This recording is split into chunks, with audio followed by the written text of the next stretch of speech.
श्री गुरुवे नमः। मित्रों, आज हम इस वीडियो में वैदिक ग्रंथों में ईश्वर के विषय में चर्चा करेंगे। वैदिक धर्म के ग्रंथों में ईश्वर को ब्रह्मा कहा है। ब्रह्मा को प्रणव सच्चिदानंद परब्रह्म ईश्वर परमेश्वर और परमात्मा भी कहा गया है। इसी कारण वैदिक धर्म को ब्रह्मवादी धर्म भी कहा गया है। इस ब्रह्मा के बारे में उपनिषद, वेदांत और गीता में सारतत्व समझाया गया है। उपनिषद और गीता के साथ ही प्रत्येक व्यक्ति को ब्रह्मसूत्र का भी अध्ययन करना चाहिए। दुनिया के सभी धर्मों में अलग अलग है। वैदिक धर्म में ईश्वर की धारणा जो बिल्कुल ही सही नहीं है। यह ऋषियों का अनुभूत सत्य है, जांचा परखा मार्ग है। ऋषियों ने ईश्वर की कल्पना नहीं की बल्कि उसका अनुभव किया और जाना, जो जाना वही कहा है। कौन ईश्वर नहीं है? ब्रह्मा ही सत्य है, जो न तो पुरुष है ही स्त्री है, वह सिर्फ ब्रह्मा है। ईश्वर न तो भगवान है, न देवी है, और न ही ब्रह्मा विष्णु महेश है। ईश्वर पृथ्वी, जल, अग्नि, वायु और आकाश भी नहीं है। ईश्वर राम, कृष्ण और बुद्ध भी नहीं है। ईश्वर न पिता है, न माता है, और मैं गुरु है।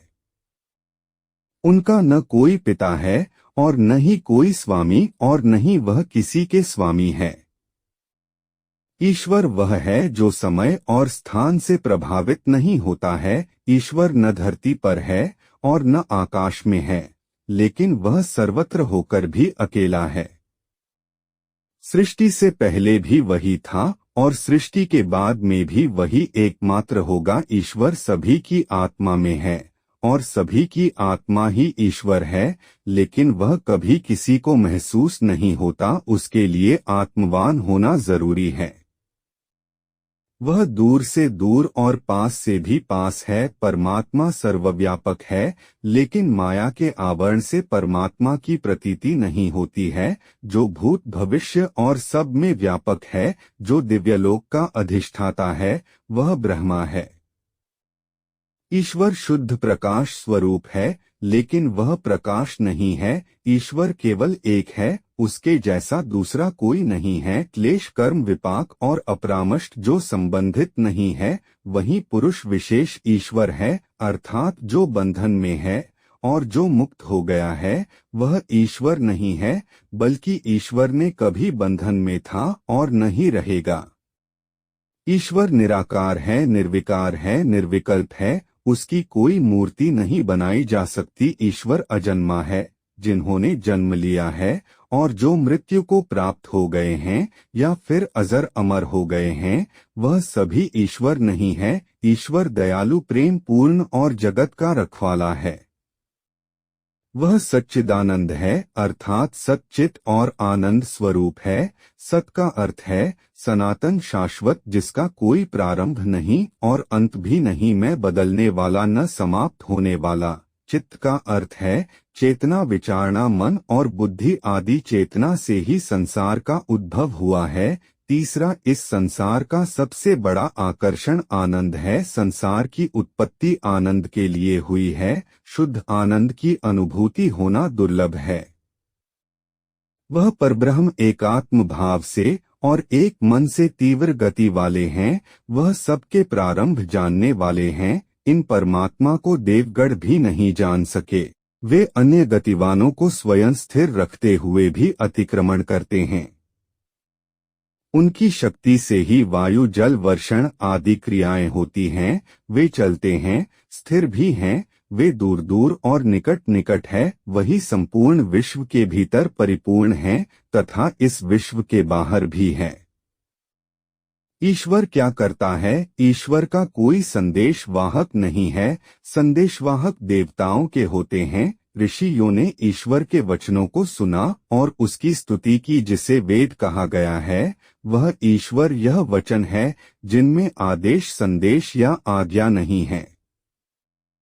ब्रह्मा या ईश्वर न न्याय करता है और न ही अन्याय करता है और न ही प्रेम करने वाला है। जो उससे प्रेम करते हैं वे स्वतः ही उसके सानिध्य में होकर सुरक्षित हो जाते हैं। जो उससे भयभीत रहते हैं वह अपने पापों के कारण ही भयभीत रहते हैं।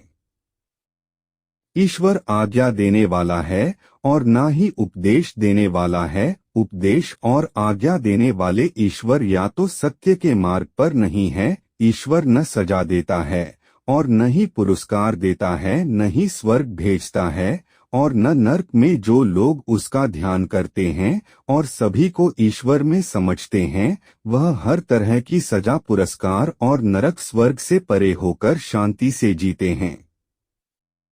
ईश्वर ना सृष्टि रचेता है और ना ही सृष्टि का रखवाला। उसके होने से ही सृष्टि हुई और उसके होने से ही सूरज, तारे, पृथ्वी तथा दूसरे ग्रह नक्षत्र काबू में रहते हैं। उनके काबू में रहने से ही प्राणियों का अस्तित्व है। तो वह ऐसा होने पर भी ऐसा नहीं है, अर्थात उसकी उपस्थिति से ही सब कुछ है और उसकी इच्छा से ही सबकी सुरक्षा है और उसकी इच्छा से ही विध्वंस है।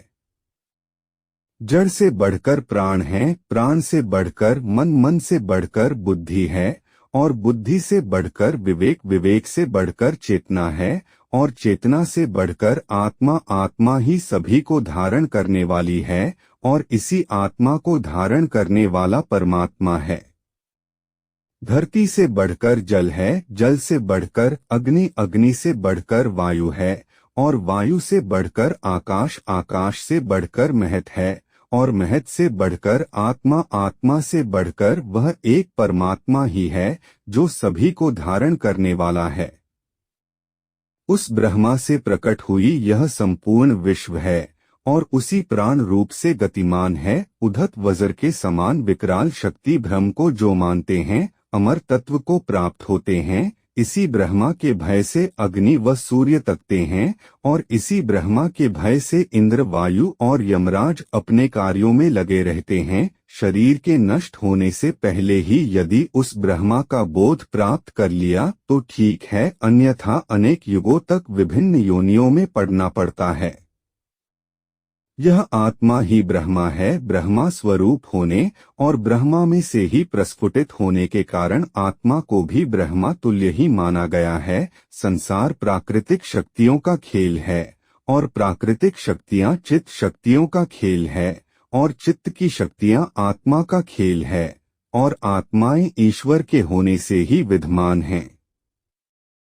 शाम को जानने वाला ही ईश्वर को जान सकता है। ईश्वर तक पहुँचने के दो ही रास्ते हैं, शरणागति और ध्यान। यह दो मार्ग अभ्यास और जागृति से हासिल किए जा सकते हैं। अहम ब्रह्मास्मि अर्थात मैं ही ब्रह्मा हूँ, तत्वस्मि अर्थात तू ही ब्रह्मा है और एक में ब्रह्मा सत्य अर्थात वही ब्रह्मा ही सत्य है। इसका मतलब वह ब्रह्मा मुझ में, तुझ में और सर्वत्र होकर भी अकेला है।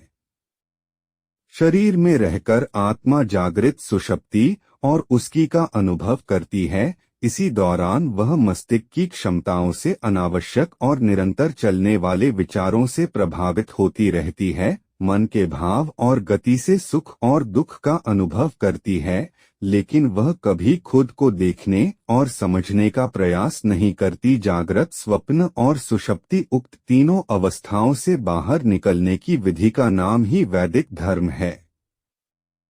इस लेख में ऋग्वेद, ईशावास्योपनिषद और तैत्तिरीयोपनिषद के कुछ अंश प्रस्तुत है। इसको लिखने का अभिप्राय यह है कि एक तरफ ईश्वर एक है, वही सब कुछ है, वह ना अवतार लेता है और नहीं उसका कोई आकार है। दूसरी ओर यमराज, देवता आदि का भी उल्लेख किया है। सारे वेदों में ज्यादातर देवताओं की ही स्तुति है और पुराणों में जो भी पुराण जिसके नाम से लिखी हुई है उसमें वही सर्वे सर्वा है, वह ईश्वर है, वही ब्रह्मा है। कोई भी पंडित आपके घर में कोई भी पूजा अर्चना करता है तो वह पहले विष्णु, गणेश, नवग्रह, योगिनी और अन्य देवताओं की पूजा अर्चना करता है। जब वह ब्राह्मण वैदिक धर्म, वेद, उपनिषद आदि को मानने वाला है तो देवताओं की पूजा अर्चना कैसे और क्यों करता है, यह एक रहस्य है, क्योंकि वैदिक धर्म मूर्ति पूजा को स्वीकार ही नहीं करता है। अगर यह वीडियो आपको अच्छी लग हो तो कृपया वीडियो को लाइक व शेयर व चैनल को सब्सक्राइब करें। धन्यवाद।